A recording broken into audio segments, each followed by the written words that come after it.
Good morning, everyone, and welcome to our time together. I am Lori Lamatia, and I'm here with the very beautifully decked out in purple Tricia Fiske. My pajamas, by the That's way. right. Good morning. Good morning.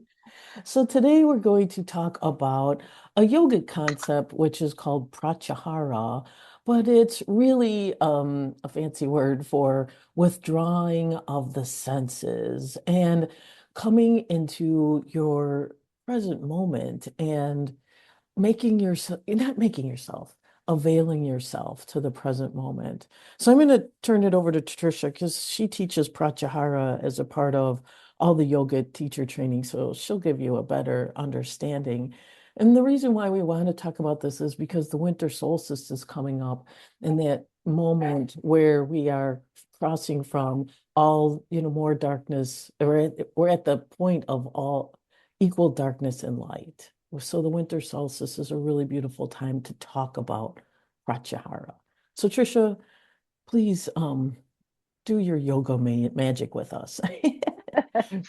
So in the Yoga Sutras, there are 8 limbs, and Pratyahara is one of the 8 limbs of yoga, and it is about withdrawing this withdrawal of the senses, and it comes before concentration, meditation, and enlightenment. It's the step into Mm, those.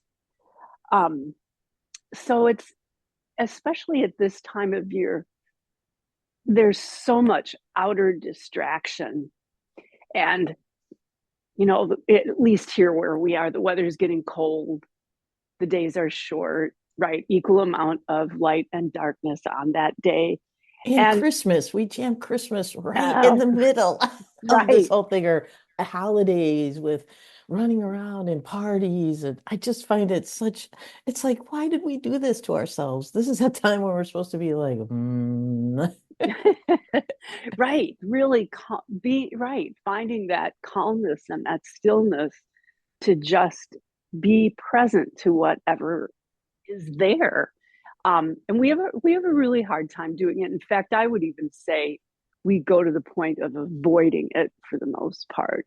mm, Um, so in I know at the yoga studios, it's always an interesting thing that this time of year, restorative classes, which are classes where you hold poses longer and you use a lot of props, so it's less physically challenging and more about calming your nervous system.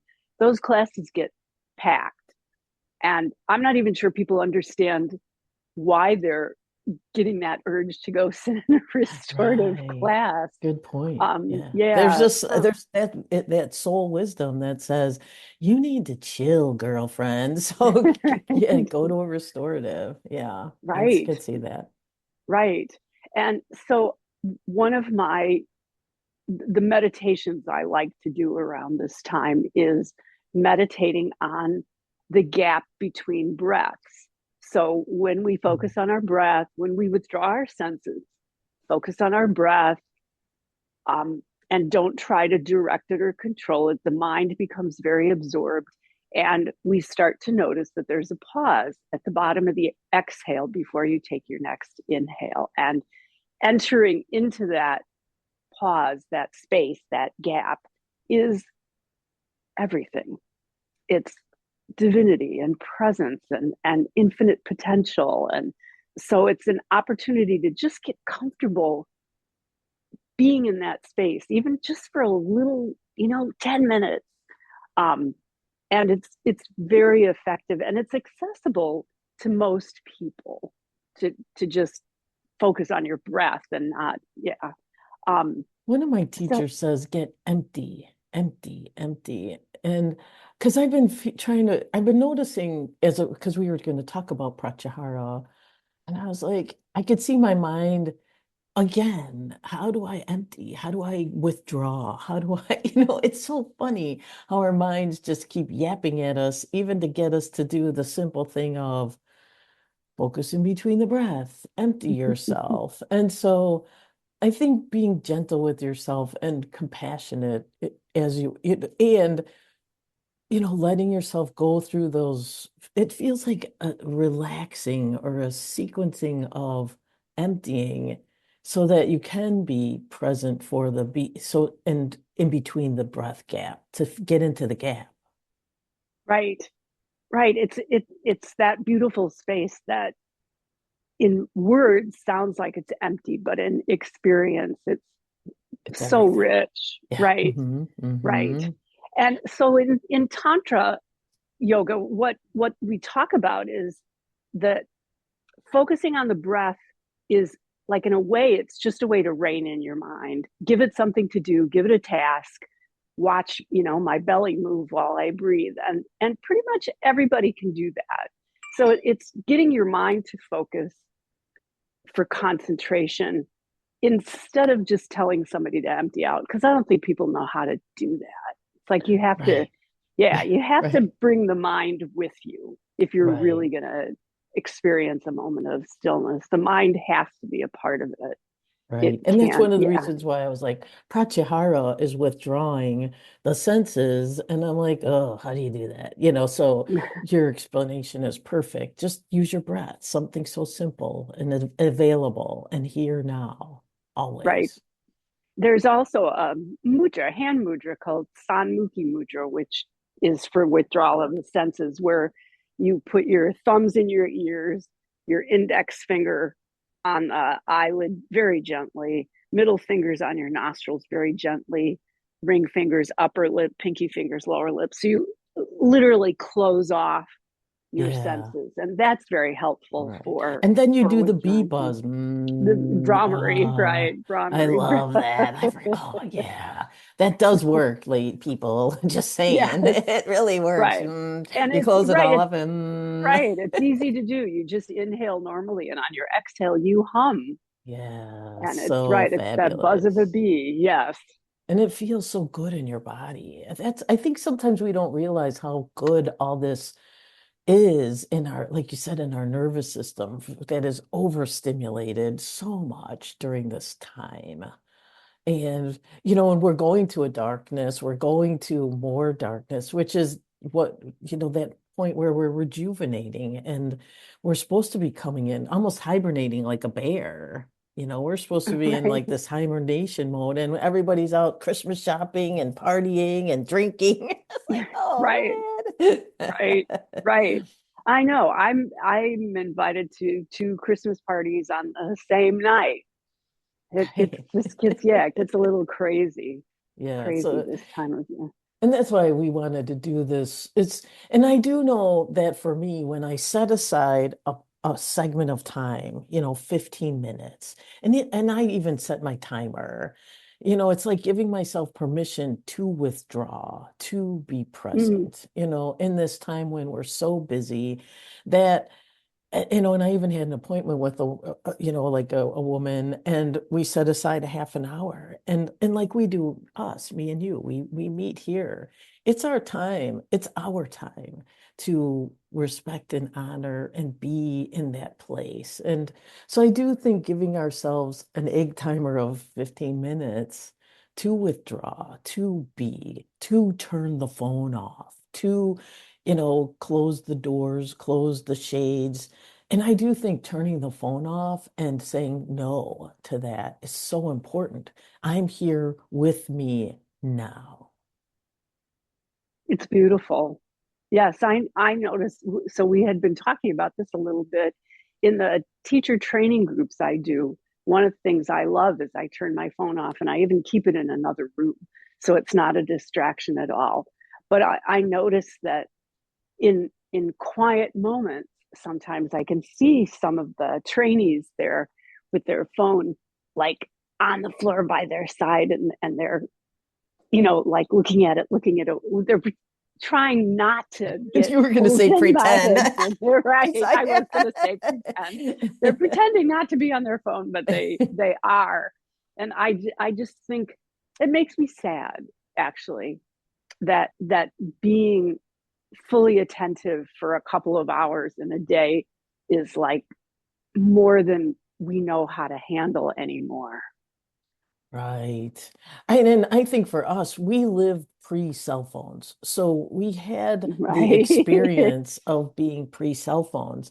Now we're so wired in that it is such a natural thing to be constantly in communion with that. And then I'm not judging it. It's just that it can add a yapping and a distraction to that perfect present moment, that nothingness, which is another aspect to Right. me of Pratyahara and of the winter solstice is, and like you said, when you go into the gap between breaths, you see the richness of the nothing, that space, that emptiness. And I wrote down a quote and because it really struck me that when you want nothing, you realize you have everything. And I think it's in that nothingness that we realize how abundantly available everything is to us, which is counterintuitive, right? You don't realize that we're scared of nothingness. We're scared of emptiness because, oh my gosh, how do I get through the day? And and I could feel myself sometimes panic. Um, but when we give ourselves that spaciousness, then all the stuff that we've been blocking out and being distracted by is available, and then it's the everything, and it's beautiful. And that's what I think is one of the great gifts of the winter solstice. We slow ourselves down. We are in less the quietness, the darkness can bring rejuvenation and more availability to that thing that's naturally there that we don't notice when we're in the hot sun summer. Right. Running around. Yeah. Yeah. So I have a poem. Mary Oliver is one of my favorite poets. So this is winter solstice poem, Snowy Night. Mm, I love Last this night, poem. oh, you know this one? I love Yeah. Mary Oliver's. Last night, an owl in the blue dark tossed an indeterminate number of carefully shaped sounds into the world in which, a quarter of a mile away, I happened to be standing. I couldn't tell which one it was, the barred or the great horned ship of the air. It wasn't, it was that distant. But anyway, aren't there moments that are better than knowing something and sweeter? Snow was falling so much like stars, filling the dark trees, that one could easily imagine its reason for being was nothing more than prettiness. I suppose if this were someone else's story, they would have insisted on knowing whatever is knowable, would have hurried over the fields to name it, the owl, I mean. But it's mine, this poem of the night, and I just stood there, listening and holding out my hands to the soft glitter falling through the air. I love this world, but not for its answers. And I wish good luck to the owl, whatever its name. And I wish great welcome to the snow, whatever its severe and comfortless and beautiful meaning. Mm. Oh my So I gosh. love this. Yes. There is so many amazing sentences in there. Oh, No, I it's love this beautiful. world not for its answers, Right. just for its perfectness. We It's, before we yeah. started, we talked about this. It kind of reminds me of when I was on the gas, you know. Well, be clear about Yeah, why what I you do were on the gas and what you're talking about. Right.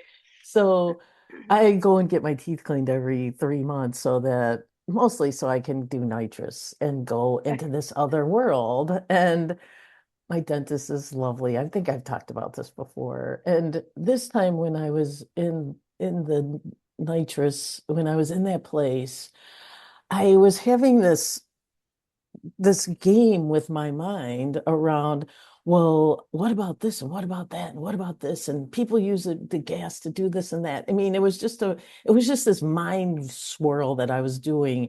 And I kept hearing, I've already gone, this intelligence that I don't even have an expression for. It's beyond intelligence.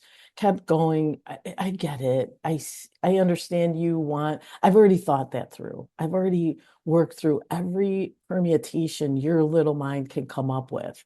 And so as I was doing this, I was getting deeper and deeper. And then the gas turned off. And I was like, no, no, I don't want to come back. And then the last moment was relax. I have you in my embrace. I have it. I've already thought through everything.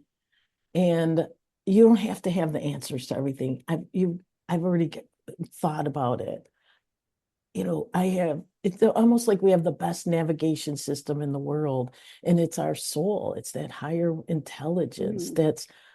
that's already ran through every gerbil hole we want to run down. And I just got so peaceful around, I don't need the answers.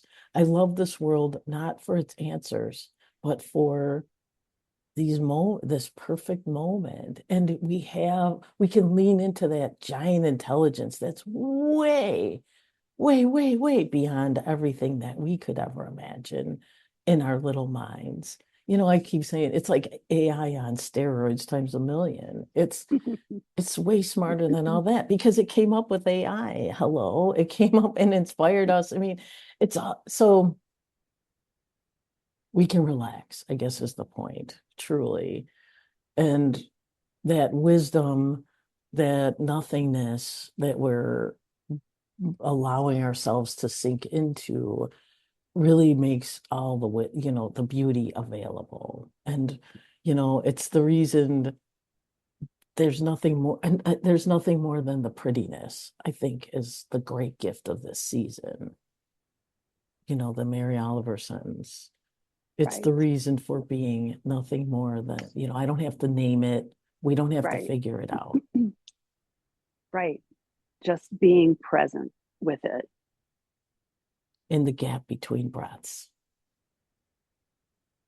In that gap between breaths is the everything and the Yeah, nothing. And so that's what we're trying to talk about today is the gift of giving yourself this 15 minutes or whatever where you withdraw your senses, you breathe, and you be. And that is always available to us. And maybe it's time to allow that space. That's what give the solstice is to me, the yes, give reminder. yourself that gift and just enjoy the beauty of what comes up, of Don't how name it. Yeah, right. right, of how it expresses itself to you. Oh, it wants so much to gift us the beauty. Yes. Yes, thank you for saying that. See how it expresses itself to you because it wants to. And in total love, total joy, total generosity, total abundance. And the mind wants to name it totally unnecessary. Thank you Yes. for that. Do you want to reread any of the sentences in the Mary Oliver poem that touched you? Just at the end, I love this world, but not for its answers. And I wish good luck to the owl, whatever its name. And I wish great welcome to the snow, whatever its severe and comfortless and beautiful meaning. Mm, beautiful. Thank you, Mary Oliver. She always nails it. He does. Thank you, everyone, for listening. And may this beautiful solstice and holiday season touch your heart just for the prettiness.